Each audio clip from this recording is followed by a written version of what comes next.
Halo, apa kabar? Kita ketemu lagi di pertemuan keempat ini. Kita akan bicarakan tentang batasan makna, aspek-aspek makna, dan jenis-jenis makna. Jadi makna itu mengacu pada KBBI adalah arti atau maksud dari penutur atau pengertian yang diberikan pada suatu bentuk kebahasaan. Jadi menurut Usman dalam Pateda itu mengatakan ada istilah name, sense, dan thing. Jadi makna itu adalah ranahnya sense dan ada hubungan timbal balik antara nama dengan pengertian sense. Dan apabila seorang mendengar satu kata, maka dia akan membayangkan benda atau sesuatu yang diacu. Dan apabila seorang membayangkan sesuatu, maka ia akan dengan segera dapat mengatakan atau memahami pengertiannya, menghubungkan antara nama dan pengertian sehingga disebut dengan makna. Nah, menurut Aminuddin, makna merupakan hubungan antara bahasa dengan di luar bahasa yang disepakati bersama oleh para penutur atau pemakai bahasa, sehingga terjadi saling pengertian di antara mereka. Menurut Ullmann, makna adalah ada hubungan antara makna dengan pengertian memiliki hubungan. Jadi batasan makna berdasarkan rumusan tersebut dapat kita lihat bahwa pembicara, pendengar ataupun penutur maupun orang yang mendengarkan itu bisa melihat bagaimana sistem bahasa dan kemudian mereka percaya apa yang dibicarakan, didengar dan dibaca. Nah, aspek-aspek makna ada 4. Yang pertama, pengertian atau sense. Jadi pengertian ini dapat dicapai apabila ada pemahaman antara pembicara dengan kawan bicaranya atau lawan bicaranya. Jadi antara penulis dengan pembaca dan terdapat kesamaan bahasa. Jadi misalnya kalau kita mengatakan tentang cuaca, katakanlah hari ini hujan, maka yang pertama ada dalam benak kita mendengar hubungan pengertian antara hari ini dan kata hujan. Jadi kalau kita mendengar ada pembicara, kemudian pendengar mendengarkan kata tersebut dan dia akan memahami bahwa hari ini memang hujan dengan melihat kenyataan yang ada. Nah, kemudian contoh lainnya, pembicara dan pendengar mendengarkan atau mempunyai kesamaan pengertian tentang kata rambut. Ujaran diucapkan itu bisa bermakna ketika seorang ibu mendekati anaknya gitu ya, sambil memegang kepala anaknya, anak gadisnya, rambutmu panjang sekali. Jadi berarti maknanya dia memuji. Nah, kemudian ada lagi kata berikutnya mungkin rambutnya tidak terlalu panjang gitu ya. Kemudian yang kedua ada nilai rasa atau feeling. Makna yang berhubungan dengan rasa ini berkaitan dengan sikap pembicara terhadap hal yang dibicarakan. Nilai rasa yang berkaitan dengan makna adalah kata-kata yang berhubungan dengan perasaan, baik yang berhubungan dengan dorongan maupun penilaian. Jadi setiap kata mempunyai makna yang berhubungan dengan nilai rasa dan setiap kata mempunyai makna yang berhubungan dengan perasaan. Jadi misalnya saya akan pergi, itu ada dorongan untuk pergi. Kamu malas katanya. Jadi berarti ada penilaian terhadap seorang. Jadi kata saya pergi, malas itu mempunyai nilai rasa. Kemudian yang ketiga, nada atau tone. Jadi Shipley melihat bahwa bila pembicara berbicara dengan kawan atau lawan bicaranya, kemudian ada aspek nada yang berhubungan dengan aspek makna yang memiliki nilai rasa. Jadi kata yang berhubungan dengan pembicara dan pendengar itu akan menentukan sikap yang tercermin dalam kata-kata, intonasi.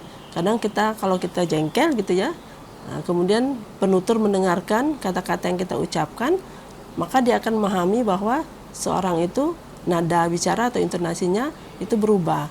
Nada itu menentukan makna. Contohnya misalnya kata pulang. Seseorang berkata pulang gitu ya, sambil dengan berteriak, maka itu berarti dia jengkel atau marah gitu ya. Tapi kalau seorang berkata pulang gitu ya, berarti dia bertanya, meragukan, beneran mau pulang gitu ya. Berarti dia bertanya atau mempertanyakan. Kemudian yang keempat, intention. Intention ini adalah maksud atau tujuan, baik disadari atau tidak, akibat usaha dari peningkatan. Ada yang diungkapkan dalam aspek tujuan itu seseorang mengatakan penipu kau katanya ya. Nah tujuannya dia berkata sesuatu yang tindakan dilakukan oleh seorang itu merupakan sesuatu yang salah gitu ya. Jadi ada intention, ada maksud. Jadi aspek maksud kata Shipley itu merupakan ya wujud senang atau tidak kita, kemudian ada efek usaha yang keras gitu ya. Jadi maksud yang di sini bersifat deklaratif, imperatif, naratif, pedagogis, persuasif, edukasi atau politik. Jadi semuanya ada maksud. Dari ucapan seseorang itu akan ada maksud. Jadi kalau orang mengatakan, "Hei, akan hujan," gitu ya.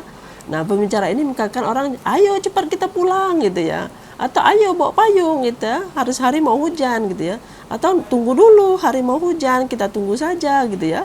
Atau kata-kata lainnya. Jadi intinya intention ini merupakan maksud dari penutur. Nah, jenis-jenis makna ada beberapa. Yang pertama itu makna sempit. Jadi makna sempit itu merupakan makna yang berwujud pada keseluruhan ujaran, misalnya gudang garam. Nah, makna luas itu extended meaning, itu menunjukkan makna yang terkandung pada sebuah kata yang dipertimbangkan, misalnya kuliah. Kemudian ada makna emotif. Makna emotif ini makna yang timbul akibat adanya reaksi pembicara atau sikap pembicara mengenai atau terhadap sesuatu yang akan dia pikirkan atau dia rasakan. Nah, dicontohkan kalau kata kerbau gitu ya, itu diujarkan oleh seseorang dengan emosi misalnya ya, itu berarti dia marah gitu ya. Dasar kerbau gitu ya. Nah, itu mungkin maksudnya ya karena kesal gitu ya, lihat anak buah atau apa gitu ya, akhirnya dia berkata seperti itu memperlihatkan perilaku malas, lamban atau menghina.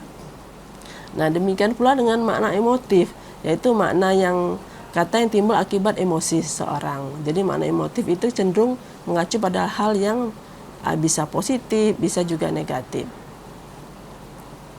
Kemudian makna konotatif. Nah, makna konotatif ini berbeda dengan makna emotif. Makna konotatif cenderung bersifat negatif. Jadi konotatif adalah makna yang muncul akibat asosiasi perasaan. Asosiasi perasaan ini apa yang kita rasakan terhadap apa yang kita ucapkan atau kita dengar. Misalnya pada kalimat Anita menjadi bunga desa. Nah, kata bunga itu berarti bukan bunga yang di taman ya, tapi bunga yang diwujudkan bahwa diungkapkan bahwa dia seorang gadis yang cantik. Jadi kata bunga itu ditambahkan ada unsur psikologis gitu ya, ada unsur sosial sehingga memiliki makna yang berbeda. Kemudian makna kognitif. Makna kognitif itu adalah makna yang ditujukan pada unsur bahasa yang sangat dekat dengan hubungannya dengan dunia di luar bahasa, objek atau gagasan. Jadi dapat jelaskan kalau Pak Teda mengatakan pohon gitu ya, itu bermakna tumbuhan memiliki batang, daun, dan memiliki bentuk yang besar, kokoh gitu ya. Jadi berbeda dengan rumput gitu ya. Nah, kemudian makna referensial. Referen atau acuan gitu ya, itu memiliki unsur hubungan dan unsur-unsur dengan linguistik lainnya seperti kata, kalimat gitu ya, dunia, kemudian hal-hal yang memiliki hubungan dengan non-linguistik. Referen atau acuan ini bisa berupa benda, peristiwa, proses atau kenyataan. Jadi referen ini sesuatu yang ditunjuk oleh lambang atau simbol atau kata. Jadi makna referensial itu tentang makna yang langsung berhubungan dengan bendanya, dengan sesuatu, dengan gejala, dengan kenyataan ataupun proses atau peristiwa. Misalnya ya, contohnya orang itu menampar saya. Jadi di situ bisa terdapat makna orang itu merupakan ya melakukan tindakan yang salah. Dia yang orang yang mendapatkan perlakuan itu marah gitu ya, kecewa gitu ya, dan ada tindakan yang terjadi. Kemudian yang berikutnya makna piktorikal. Piktorikal ini adalah makna yang muncul akibat bayangan pendengar atau pembaca terhadap kata yang didengar atau yang dibaca. Makna piktorikal merupakan kenyataan ya terhadap perasaan yang timbul karena peristiwa atau pemahaman yang dituliskan oleh seseorang. Misalnya kata kakus ya. Kalau dulu itu sangat sering kita dengar, tapi sekarang mungkin sudah tidak lagi ya, sudah diganti toilet. Nah, kata kakus ini memiliki makna sesuatu yang kotor ya, menjijikkan gitu ya. Itu yang disebut dengan makna piktorikal. Pada pertemuan keempat ini, coba kalian jelaskan perbedaan antara makna denotatif dan makna konotatif, serta berikan contohnya. Selanjutnya kita akan diskusikan bersama setelah kalian menyelesaikannya. Itu saja mungkin dari saya untuk pertemuan hari ini. Silahkan dicari ya kata-kata yang bisa kalian contoh atau kalian lihat dalam kehidupan sehari-hari yang termasuk dalam jenis-jenis makna tersebut. Dah.